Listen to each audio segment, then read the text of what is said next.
Hola, doctor Orozco. Mi nombre es Yaritzi Figueroa Merino y soy del primer grado Grupo A. A continuación, después de haber cantado, participado en juegos de mesa, hoy quiero plantearle a usted que pase a ver mi video porque va a hablar sobre la línea del tiempo embriológica de todos los temas vistos durante el curso de este semestre. Sin más que decir, vamos a dar paso al inicio de la línea del tiempo.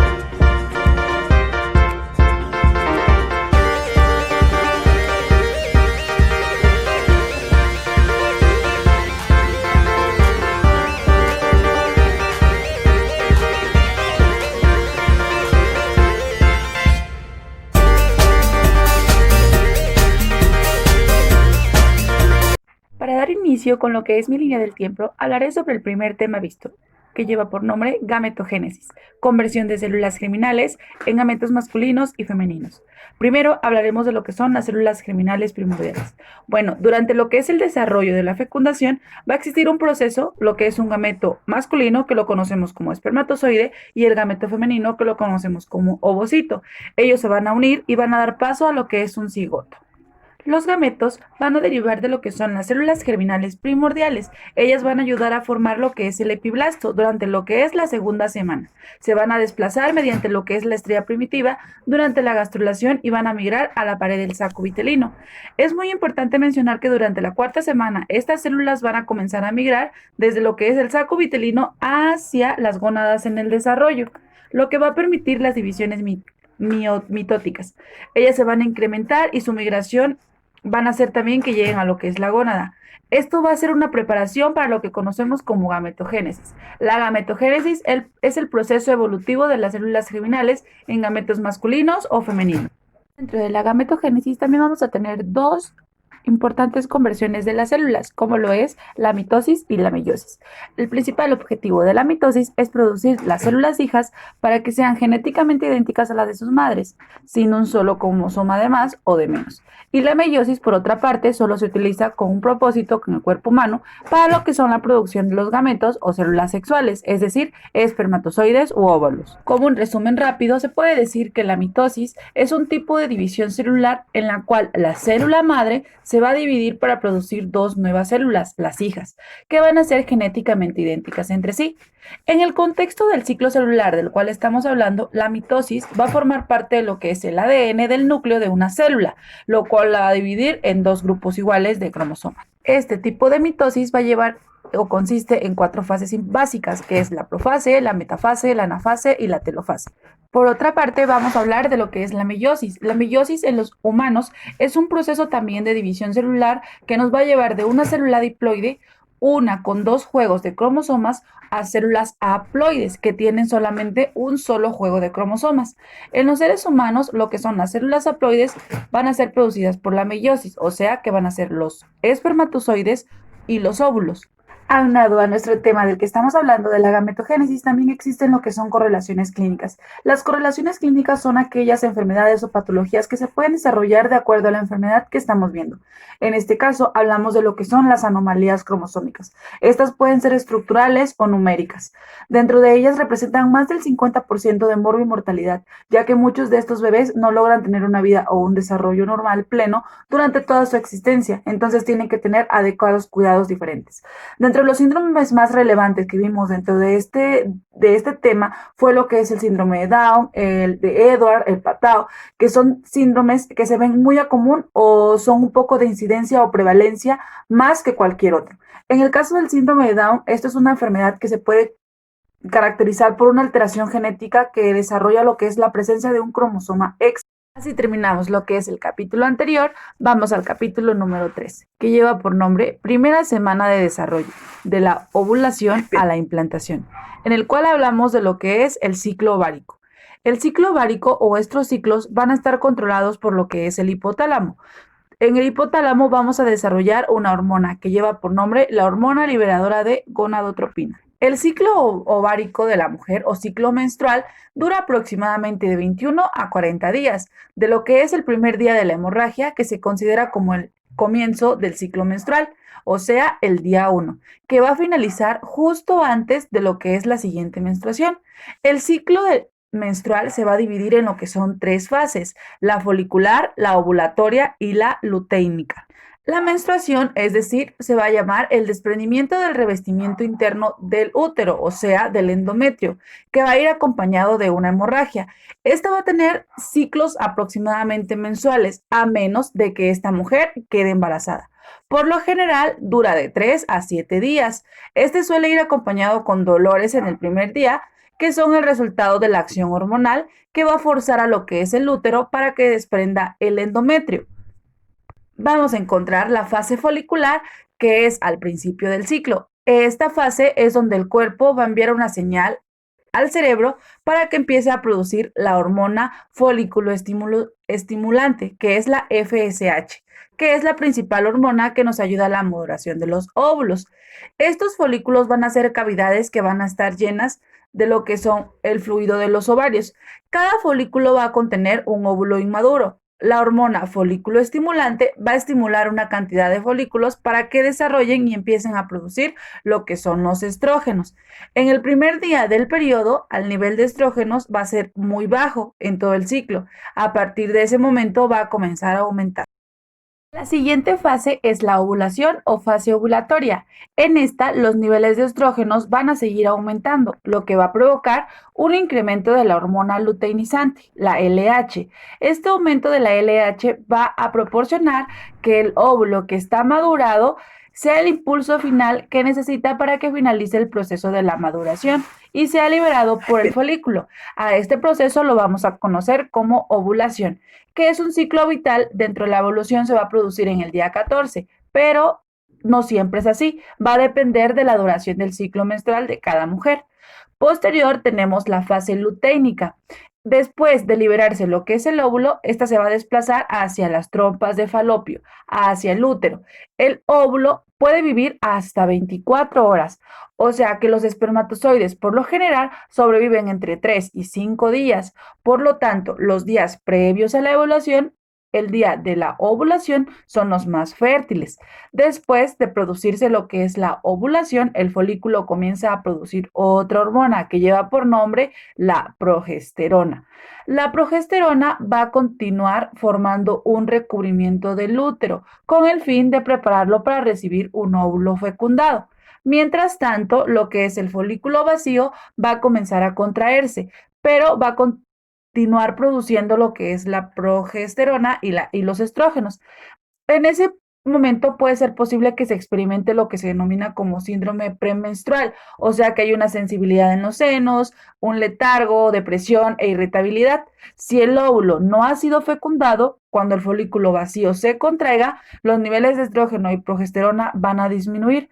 Por tanto, estas hormonas ya no serán necesarios. Si los niveles hormonales que ayudan a mantenerlo puede ayudar lo que es el recubrimiento del útero y va a formar o comienza a romperse y va a comenzar lo que es la expulsión, o sea que va a volver a ser el ciclo menstrual, o sea, la menstruación. Así daremos paso al capítulo número 4, que es la segunda semana del desarrollo o disco germinal bilaminar, en donde vamos a hablar del día 8 hasta el día 13. Empezaremos por el día 8 o para el octavo día del desarrollo. Es aquí donde vamos a ver el desarrollo del blastocito. Este va a estar parcialmente incluido en lo que es el estroma endometrial. Este blastocito va a estar constituido o diferenciado por lo que son dos capas: el citotrofoblasto, que va a ser la estructura externa de células más visibles, y el sincitiotrofoblasto. El citotrofoblasto lo vamos a definir como el término que se emplea para la capa más interna del trofoblasto, que van a estar unidos al sincitiotrofoblasto del embrión y que va a funcionar como un anclaje entre lo que es el corión embrionario al endometrio materno. El sincitiotrofoblasto va a ser la capa más externa del trofoblasto embrionario y va a ser adosada a lo que es el citotrofoblasto, cuya función va a obtener para crear lo que son los anticuerpos en lo que es el endometrio materno, para que así se desarrolle lo que es la circulación sanguínea. Así da paso a lo que es el día 9.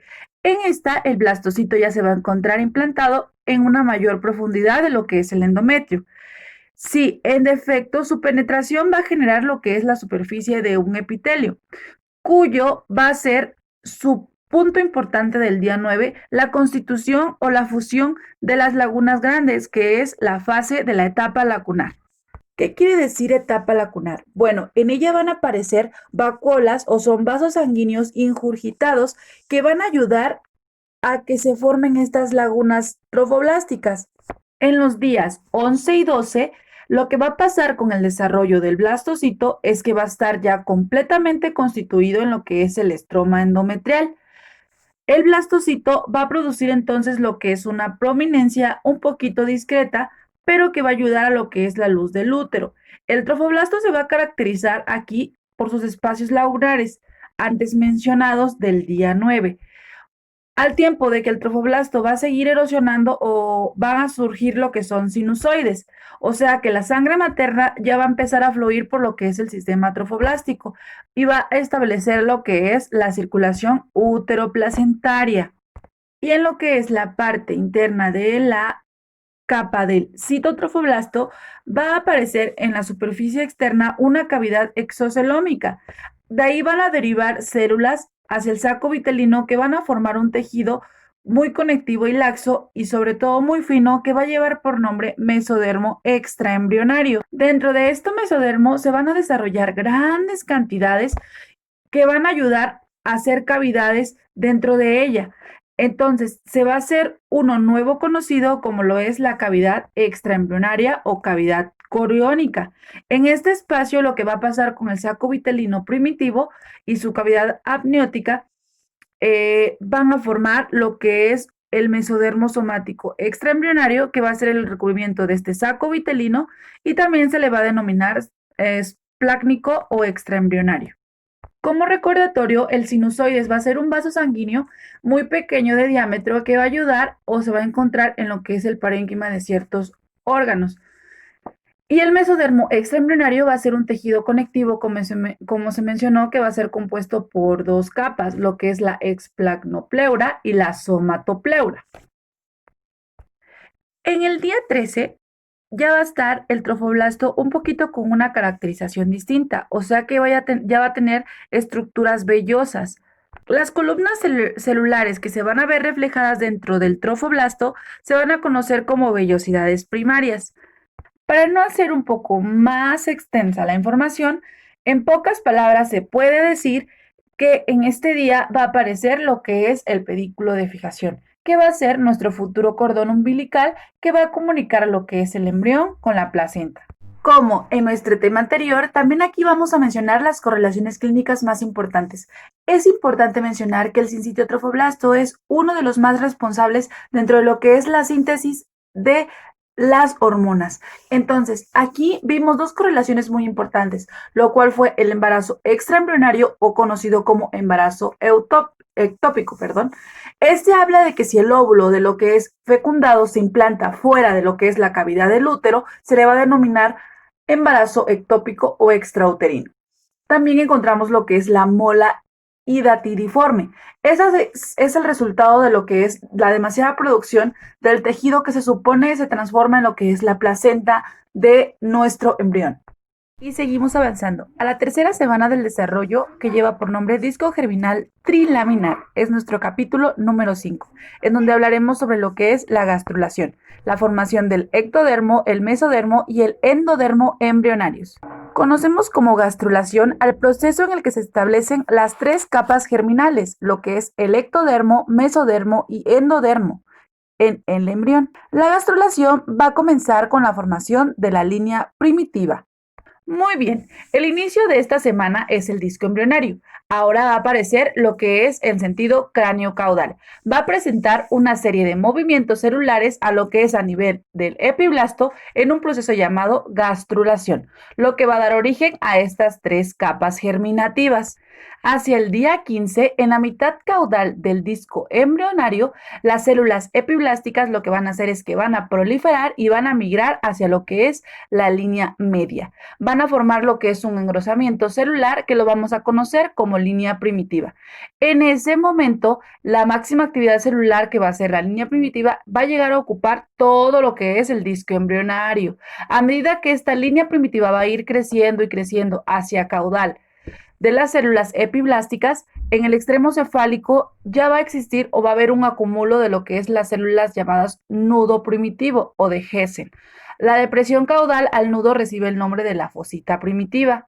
En la línea primitiva vamos a encontrar que en su extremo cefálico de lo que es nuestro embrión, las células hipoblásticas van a ser un área circular que van a adoptar una disposición de columna.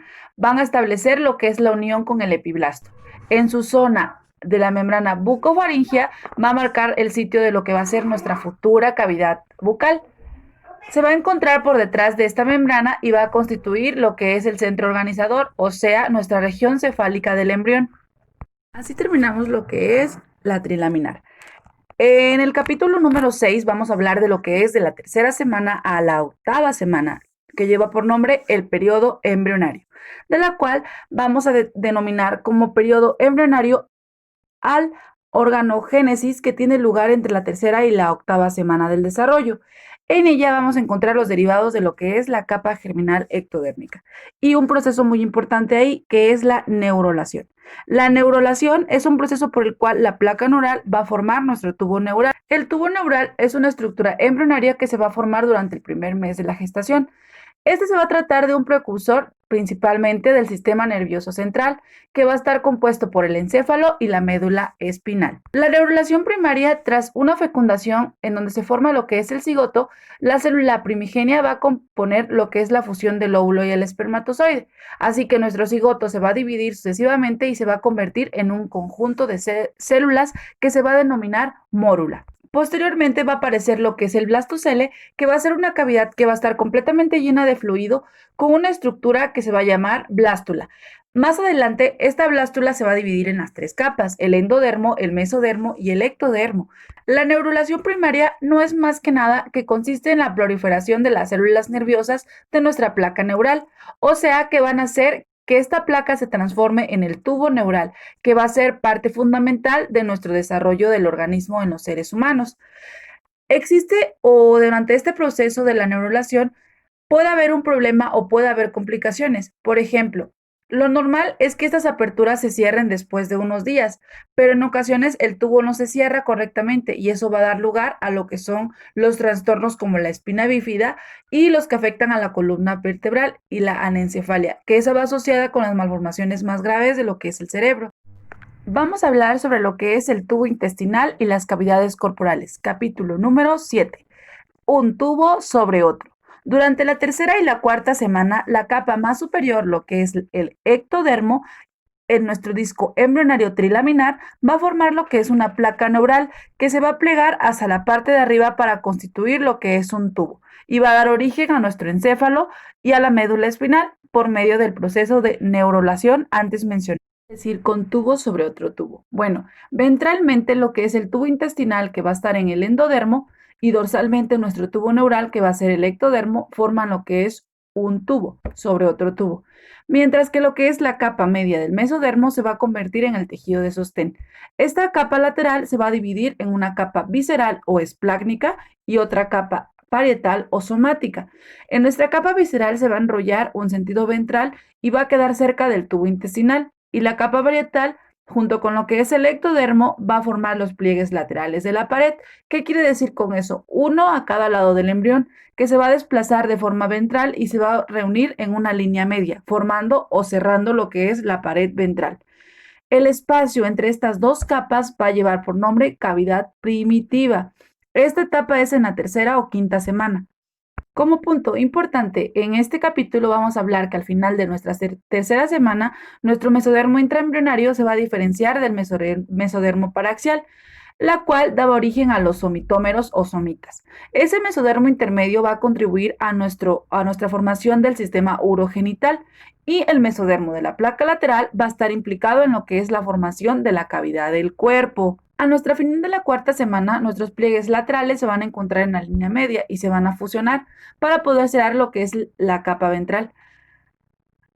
Posterior a ello, en el tubo intestinal se va a cerrar completamente, excepto lo que es el punto de conexión entre el intestino medio y el saco vitelino. Esto van a contribuir a nuestro conducto vitelino.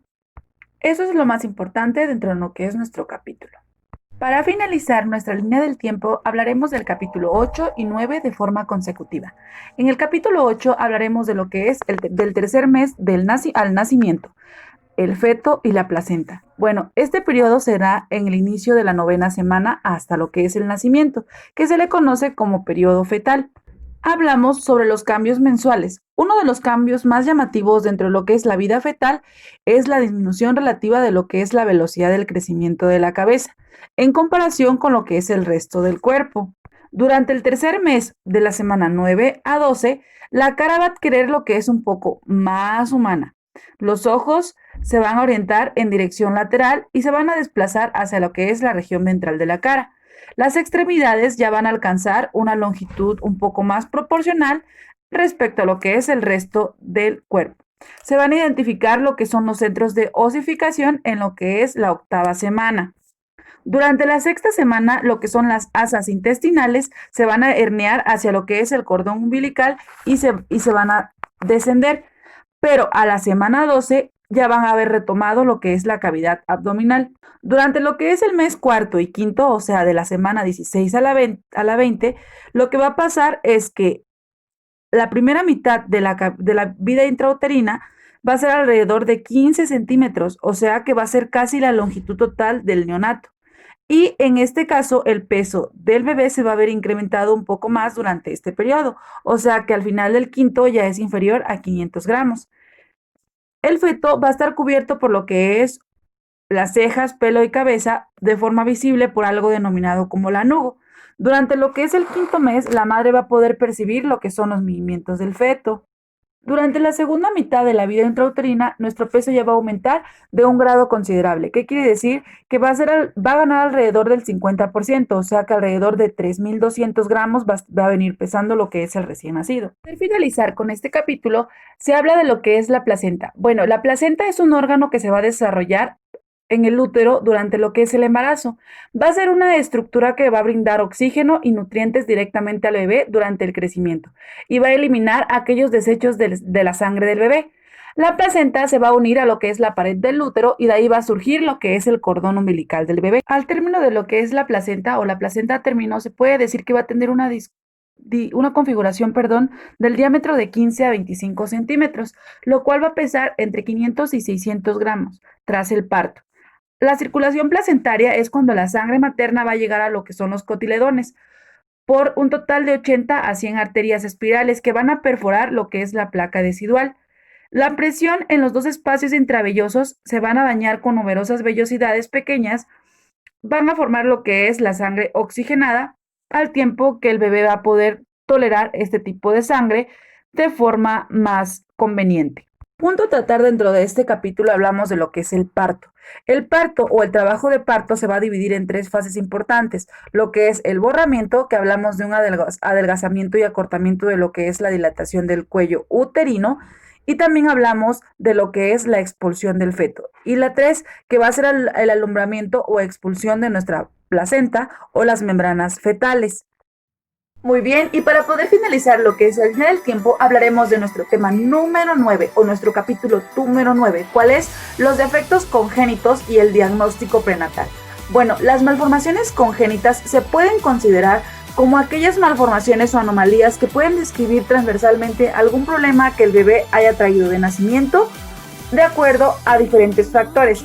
En este caso hablamos de 3 factores importantes o 3 rangos importantes, el cual es el multifactorial, el genético y el ambiental. El multifactorial es aquel que va colindado junto con un gen, como con el ambiente en donde se desarrolla la madre. Y también encontramos lo que es el ambiental, que es en donde se desarrolla, y aparte está el genético, proveniente ya sea de la madre o del padre.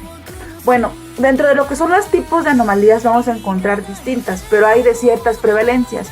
Por ejemplo, en el caso de las prevalencias de los síndromes de Down, síndrome de Patau, síndrome de Edwards, son algunas que se pueden ver hoy en día, pero tenemos algunas otras que se pueden notar pues a lo largo. Las más importantes son aquellas que vemos a diario, por ejemplo, aquellas embarazadas que han generado o han tenido algún embarazo y optan por tener el alcoholismo, optan por tener lo que es el tabaquismo. Entonces desarrollan ciertas anomalías que pueden generar un problema a lo largo de este bebé. Entonces, durante este capítulo se observan todos esos cuidados que se tienen que tener pues a lo largo del control prenatal que debe de llevar la madre. El diagnóstico prenatal. Bueno, estos son una serie de estudios que van a ayudar a la madre a poder visualizar cómo es que puede llegar a estar su producto o cómo es que puede llegar a estar el bebé, de forma, de modo y cómo puede estructurar la fecha límite o la fecha en donde puede desarrollar que este bebé se venga a casa.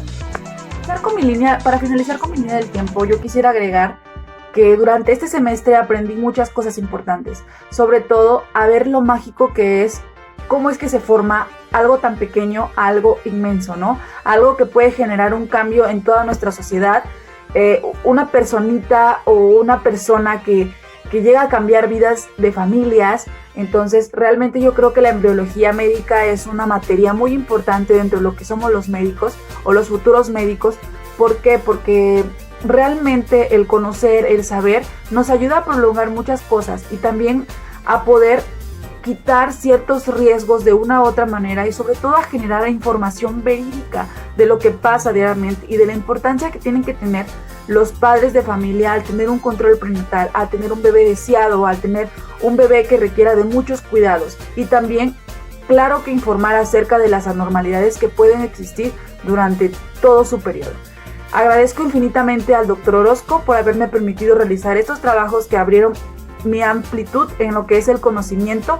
Agradezco a mis compañeros y también agradezco a Lachman porque me salvó la vida en muchos aspectos, sobre todo durante el primer semestre de mi carrera. Entonces, sin más que decir, agradezco muchísimo al Dr. Orozco de estas actividades y nos vemos en la próxima.